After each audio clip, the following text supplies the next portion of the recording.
محترم ناظرین السلام علیکم۔ آج ہم تعبیر خواب کی سب سے مستند کتاب تعبیر الرؤیا میں سے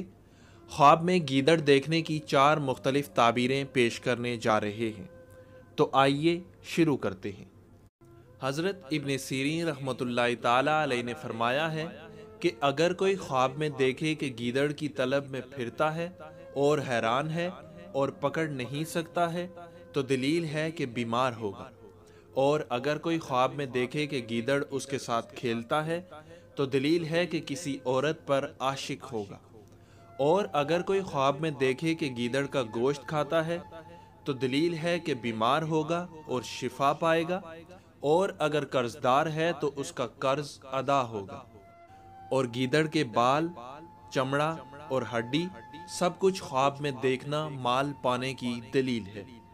اور اللہ ہی بہتر کو خوب جانتا ہے۔